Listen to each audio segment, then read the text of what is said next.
Miguel Moreta, abogado, asambleísta por la provincia de Santo Domingo de los Áchilas por el movimiento Creo, miembro de la Comisión Legislativa de Justicia y Estructura del Estado.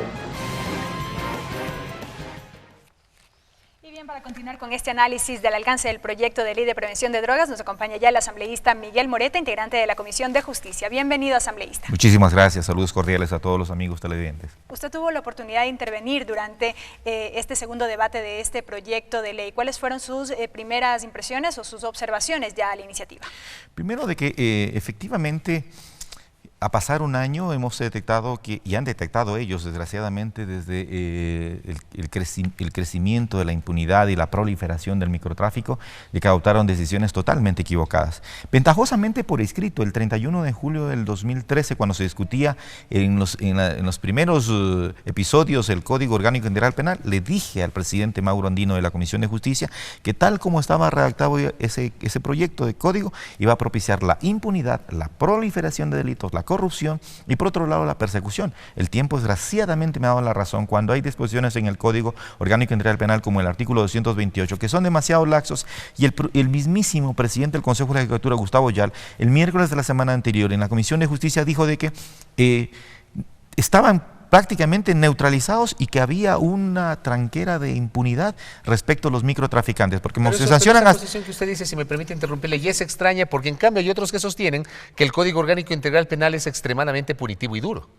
Mire, punitivo y duro contra productores, contra profesionales, contra contribuyentes, pero no precisamente contra narcotraficantes, contra microtraficantes, contra gente que hace del delito su fuente de enriquecimiento. O sea, para ese segmento usted considera que este proyecto, digamos, este código que es en vigencia es laxo. Revisa el artículo 222 del Código Orgánico Integral Penal. Dice que quienes siembren plantas que produzcan sustancias estupefacientes y sujetas a fiscalización serán sancionados con 1 a 3 años y nunca mencionan ni la mínima, ni la mediana, ni la gran escala. O sea, es esa pena de 1 a 3 años por una maceta, 10 macetas, 10 hectáreas, 100 hectáreas, 1000 hectáreas. Con 1 a 3 años, eso es susceptible incluso de fianza. Entonces, eso es un dislate, un contrasentido. Todo el mundo está volcado y claro, ya creo yo que esa afirmación de que el Ecuador es un país de paso de la droga, ya va quedando como sin asidero porque desgraciadamente hay barrios que han sido cooptados por el narcotráfico, ciudades que han sido cooptadas por el narcotráfico. Yo conozco sitios en los que la policía no puede entrar, por ejemplo, porque hay demasiada peligrosidad, hay gente que está dedicada a controlar las zonas como una especie de bastiones, y que prácticamente está fuera de eso, por ejemplo, asambleísta Moreta? En los barrios urbanos marginales de las grandes ciudades, en Santo Domingo. En Santo Domingo de los Áchilas, ¿usted conoce casos en el plan de vivienda municipal hay determinados sitios en que está ocurriendo situación. Entonces, ¿qué es lo que se tiene que hacer? No es solamente hablar de la prevención con un lirismo poético, ni tampoco filosofando, ni nada por el estilo. O sea, ¿qué queremos hacer? Sí, hay que prevenir, hay que educar, hay que profundizar, hay que concientizar a la gente del problema de las drogas y particularmente a los niños y adolescentes. Pero lo básico, Fabricio, es de que hay que desintoxicar a los adictos, a los alcohólicos y a los adictos. ¿Por qué razón? En un trabajo que hicimos para la preparación del Código Orgánico Integral Penal, visitamos varios centros penitenciarios. A mí me correspondió el de Santo Domingo, de mi ciudad. Y resulta que, según testimonio de los directivos, de las autoridades de control y de los internos de los privados de libertad, alrededor del 70% de la población carcelaria enfrentaba serios problemas de adicción. Es más, decían que de cada 10 internos que recuperaban la libertad, volvían al mismo centro penitenciario, 6 de ellos volvían al centro penitenciario antes del año de haber salido en libertad. Entonces, ¿qué significa eso? De que si no hay una desintoxicación, si no hay una rehabilitación, si no hay una recuperación, prácticamente estamos patinando en el mismo lugar, estamos contribuyendo a un círculo vicioso que no ayuda a componer absolutamente nada. ¿Y cuál es el problema?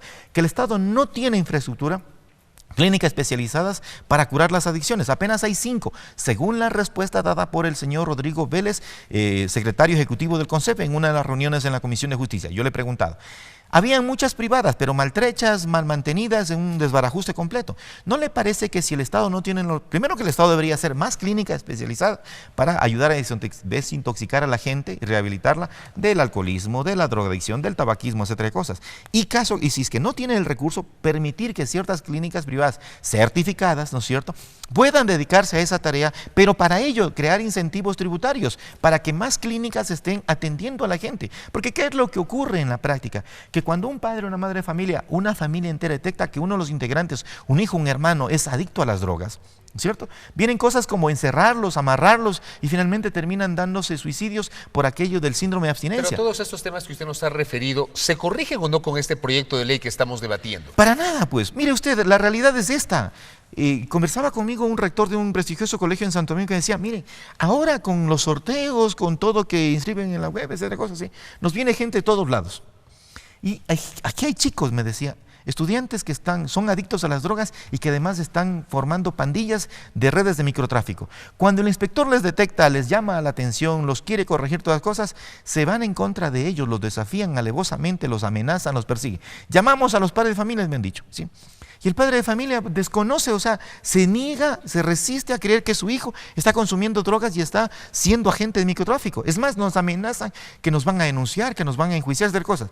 ¿Usted no le parece que el rector de un colegio o el director de una educativa debería tener la potestad de llamar al fiscal, llamar al juez de adolescente infractor y decirle, señor, este chico, esta chica tiene problemas de drogadicción, está haciendo microtráfico, no hay que encerrarlo, no hay que privarle la libertad, pero sí buscar su rehabilitación, internarlo en una clínica especializada que permita recuperar. ¿Qué significa eso? ¿Falta de corresponsabilidad entonces? Pero por supuesto que sí. Entonces, si no ponemos esas atribuciones expresamente en la ley y decimos simplemente que hará la prevención integral, que es el conjunto de políticas públicas y toda esa lata barata, ¿no, verdad?, que no ayuda a resolver los problemas del día, no va a pasar absolutamente nada. ¿Usted cree que se debe reformar el Código Orgánico Integral Penal? Por supuesto que sí, en las partes en que son demasiado laxas, por ejemplo, el cultivo, siembra de drogas, el tema de las dosis permitidas, etcétera, cosas, se tiene que corregir. ¿No es suficiente el cambio en la tabla del CONCEP?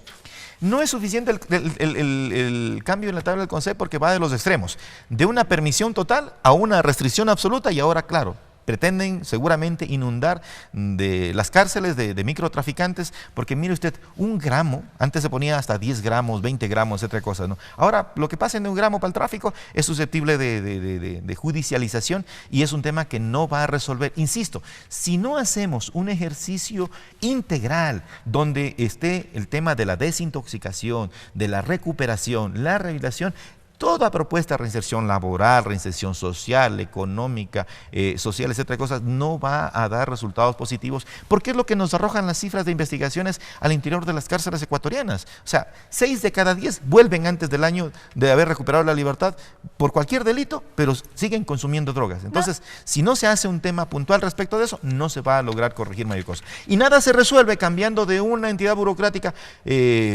un poco lenta como era el CONCEP, ¿no es cierto?, a una casi superintendencia exclusiva del gobierno central, a una secretaría técnica y a un comité interinstitucional que de interinstitucional tiene muy poco, debería llamarse casi comité interministerial. ¿Por qué? O sea, hay una polarización de las medidas, no hay los parámetros que deberían estipularse en la ley. Por ejemplo, la prohibición de sembrar drogas, con ciertas excepciones para efectos médicos, científicos, de consumo de adictos controlados. No es que hay que permitirles que consuman progresivamente de por vida, no. Habría que tener un registro de usuarios, de consumidores, para que, ok, tienes un problema, lo vamos a tratar no como un delito, no como un crimen, sino como un tema de salud pública. Entonces o sea, estás consumiendo 5 gramos, vamos a poner, ¿sí? Ok, el mes siguiente van a ser 4, el siguiente van a ser 3, 2, 1, hasta que logre liberarse del tentáculo de las drogas. Si no va a pasar nada. En la ley uruguaya sí se prohíbe, por regla, se prohíbe la siembra de drogas. Y la excepción es que se autoriza con fines científicos, con fines terapéuticos, etcétera.